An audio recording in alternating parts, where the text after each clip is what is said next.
One's out of the way. We're on to week 2. Welcome to the fantasy update. Today is 9/16/2020. The time is 11:08 a.m. So we're just going to get right into it. Look, week 1 was not the best of all weeks, but it definitely gave us some information moving forward in the season. Going on to Monday, most games in week 1 were already decided. Racist Pigs blew Dick Fuck out of the water, holding a 67-point lead at the end of Sunday.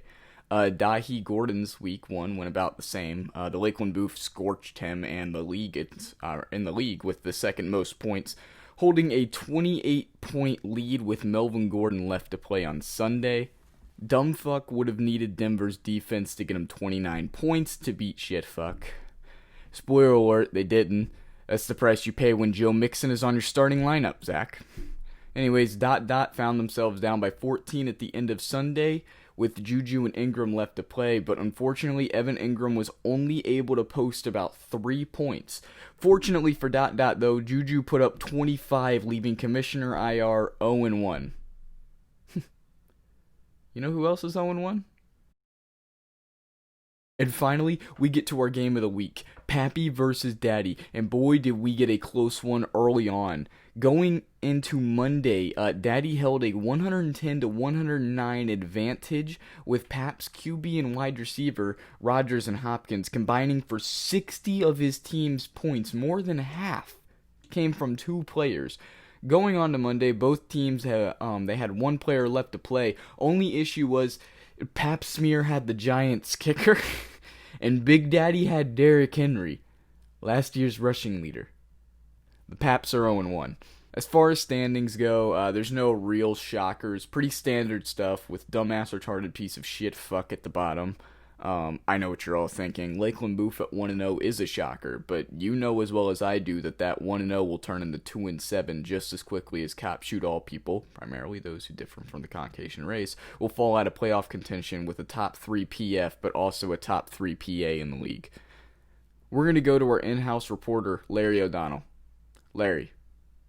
Larry,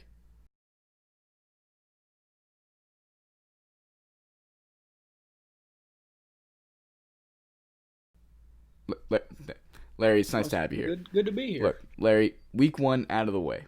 What are some things we were able to learn early this year? Well, well, with it being this early, it's hard to make predictions. But here's 2 things that I can come away with. Tim, he does not look like a throwaway game. He's not easily marked off as a win this year. He actually looks like a threat. Yeah. And the other one? That's Cam Jones. He took his place as the worst owner in the league. Even with Zachary not drafting, he still did a worse job. I expect him to lose by 40 this week. Now, how do you think about the Paps putting up a fight in week 1? Is this a fluke, or do they actually have a shot at the playoffs this year? No, you're saying they don't have a chance at the playoffs. Never did. Aaron and DeAndre can't win alone. And with Le'Veon Bell not getting more than 3 touches a game, it's hard for me to say they'll make the playoffs. Now they do have a weaker conference in their favor, but more players are going to have to put up points before they become a title contender. Thank you, Larry. It's always good to have your input in the show. Next up, we have our bad take of the week. Commissioner Smelly and Travis tried to tell me that the Patriots were a threat this year because they beat the Miami Dolphins. Now, I'm not saying, I'm not going to be bigoted here, I'm not saying the Patriots won't be good. But to call them a threat because they beat a glorified high school level talent, Minshew could have looked good against Miami.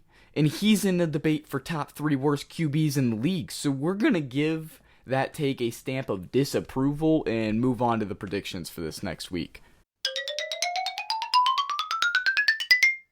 Due to most of the L's players having tough matchups for the position, we would have predicted that Commissioner Smell would be 1-1. But due to the fact that he's literally starting Philadelphia's backup tight end, I know he put up all those points, but that was mainly because Washington was double covering Zach Ertz and leaving him open for most of the game.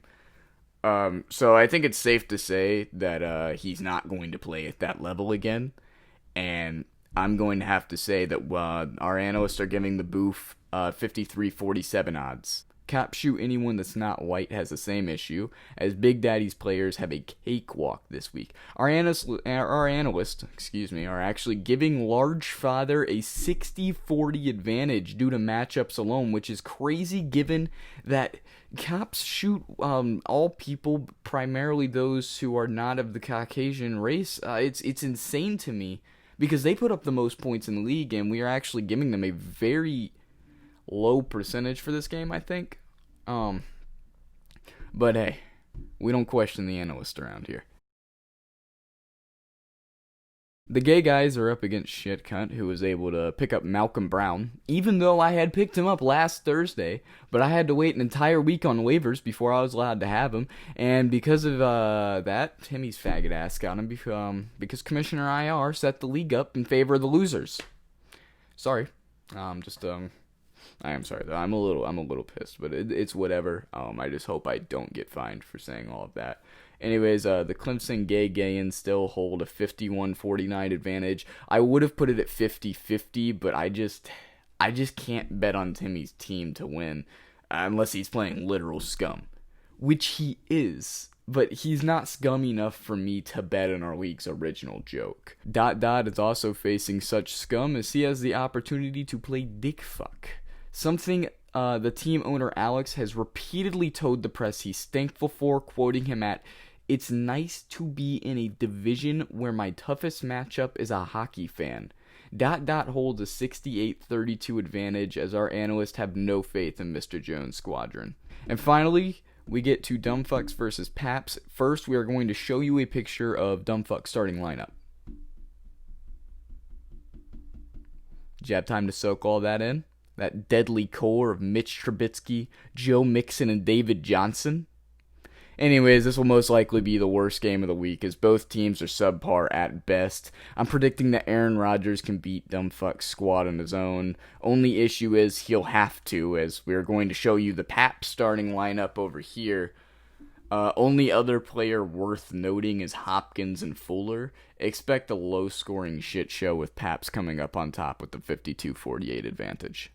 And before I go, I want to fix a mistake I made in my last video.